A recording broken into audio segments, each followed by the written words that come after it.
अब वो इसलिए रो रही है कि एक ब्राह्मण का पतन ना हो जाए। इस बात को सुनकर के अर्जुन शांत बैठ गए।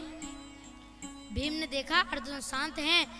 भीम ने कहा, अर्जुन तुम शांत हो गए, पर मैं इसे नहीं छोड़ूंगा। सभी महाराज एक दूसरे की तरफ देखने लगे। वहीं पास में भगवान कृष्ण खड़े हुए थे। तो पांडवों ने भगवान की ओर देखा, कहा, हे प्रभु, इस बारे में आपको क्या लगता है, क्या करना चाहिए? अर्जुन ने संकल्प भी लिया है, मृत्युदंड दूंगा। अर्जुन का संकल्प अधूरा रह जाएगा। कन्हैया ने कहा, मेरे भगवान ने कहा कि बाल हत्यारे को कभी छोड़ना भी नहीं चाहिए और ब्राह्मण को कभी मारना भी नहीं चाहिए। देखिए महाराज, जिस प्रकार भगवान भी टेढ़े हैं, उसी प्रकार भगवान की बातें भी टेढ़ी हैं। तो महाराज भगवान की बात को कोई समझा नहीं, अर्जुन समझ गए। अर्जुन ने मस्तक से मणि निकाल ली और अपमानित करके राज्य से बाहर निकाल दिया। यदि महाराज ब्राह्मण का अपमान कर दो तो वह मृत्यु दंड के समान है।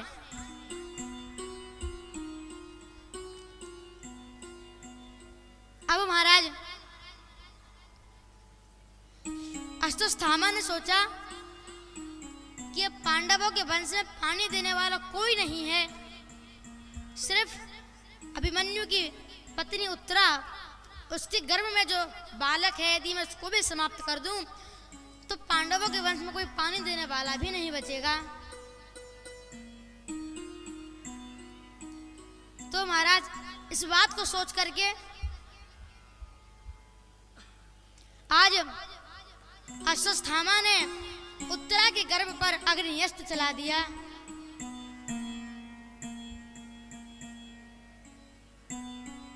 अब महाराज आज भगवान द्वारका जाने की तैयारी कर रहे हैं। एक पैर भगवान का रथ पर है, एक पैर भूमि पर है। उत्तरा दौड़ती हुई आई है, कृष्ण रक्षा करो। भगवान को पुकारने लगी, पाहि पाहि महायोगिन देव देव जगत्पते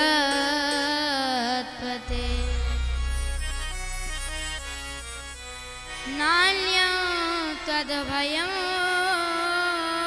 पश्ये यर्त्यमृत्युपरस्परम्।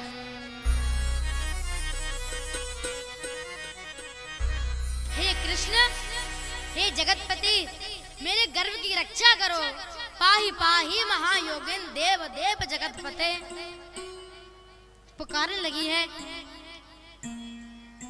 उत्तरा की आवाज सुन करके भगवान आए और भगवान ने ध्यान लगा करके देखा। भगवान ने कहा, अरे अश्वत्थामा, मैं जिसे बचाना चाहता हूं तू उसे मारना चाहता है। भगवान ने उत्तरा से कहा, यदि तुम्हारे मन में मातृभाव आ जाए तो तुम्हारे गर्भ की रक्षा हो जाएगी। महाराज एक क्षण के लिए उत्तरा के गर्भ में भगवान के प्रति मातृभाव आया। उसी समय भगवान श्वास के द्वारा उत्तरा के गर्भ में प्रवेश कर गए और भगवान ने उत्तरा के गर्भ की रक्षा की है और पूछा, अब कैसा लग रहा है? उत्तरा ने कहा, प्रभु अब मैं ठीक हूँ। इसके बाद महाराज अब भगवान के जाने का समय हुआ। भगवान ने कहा, हे बुआ, अब मुझे आज्ञा दो। द्वारकावासी मेरी राह देख रहे हैं।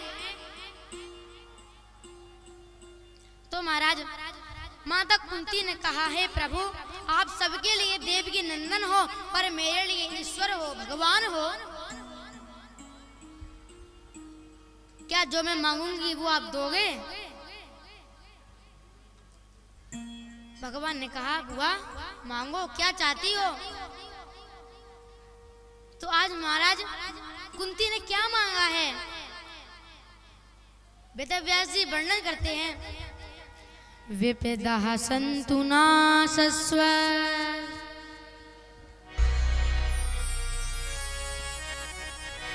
तत्र तत्र जगद्गुरु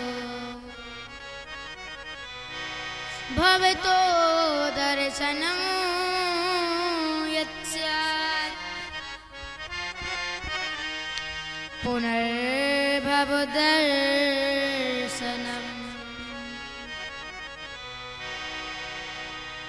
क्या मांगा है? विपदा संतु ना सस्वत है प्रभु, मुझे दुख दे दीजिए। हे जगत गुरु मुझे दुख दे दीजिए। क्यों? क्योंकि जब जब मेरे जीवन में दुख आता है तब तब भवतो दर्शनम यत्स्यात्, आपके दर्शन हो जाते हैं, इसलिए मुझे दुख दे दीजिए। हम आपको बताएं कि हम प्रभु को कब याद करते हैं? जब हम दुख में होते हैं, सुख में हम प्रभु को याद नहीं करते।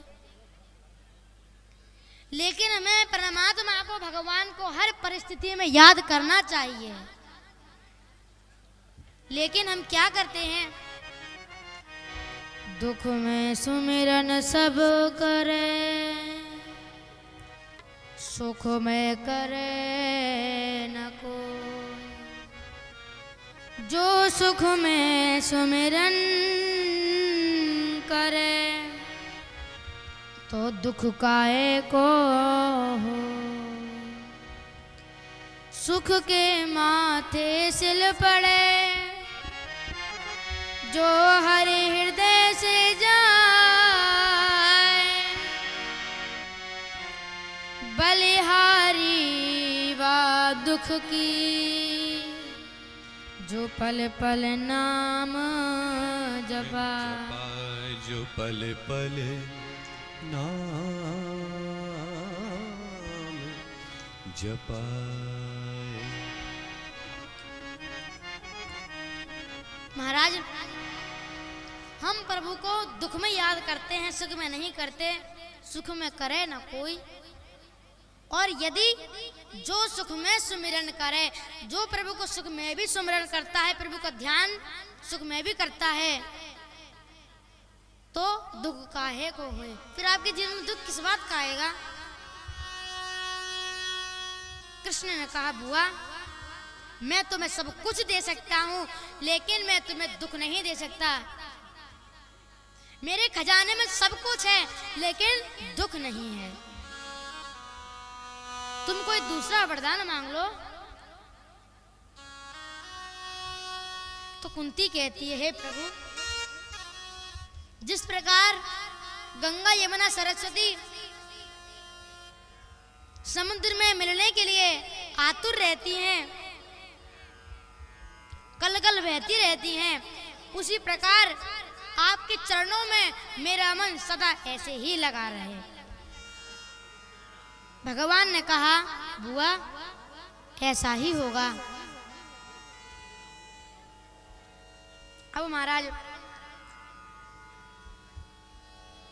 इसके बाद भगवान ने युधिष्ठिर को राजगद्दी पर बैठाया है।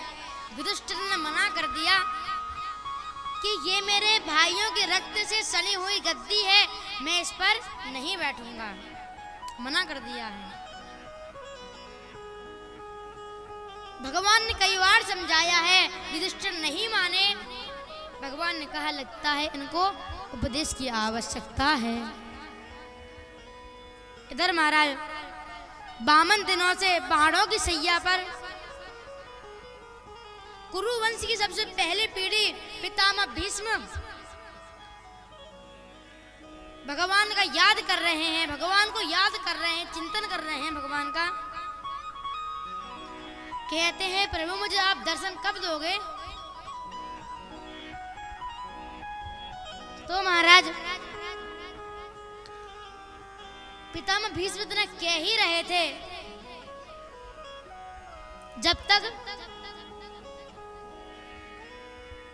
भगवान पांडवों को लेकर आ जाते हैं। सर्वप्रथम युधिष्ठिर ने पितामह भीष्म को प्रणाम किया और कहा है, पितामह भीष्म मुझे उपदेश दीजिए। तो आज महाराज पितामह भीष्म ने पांडवों को नाना प्रकार के उपदेश दिए हैं। दान धर्मान राज धर्मान मोक्ष धर्मान विभागसा स्त्री धर्मान भगवत धर्मान समासव्यसयोगतः। बोलिए श्री सतगुरुदेव भगवान की जय। हमारे पूज्य पिताजी का आगमन हो गया है, सभी लोग खड़े होकर के स्वागत करेंगे। कल की कथा हम आपको शेष कल श्रवण कराएंगे। जय जय श्री राधे श्याम। श्री वृंदावन बिहारी लाल।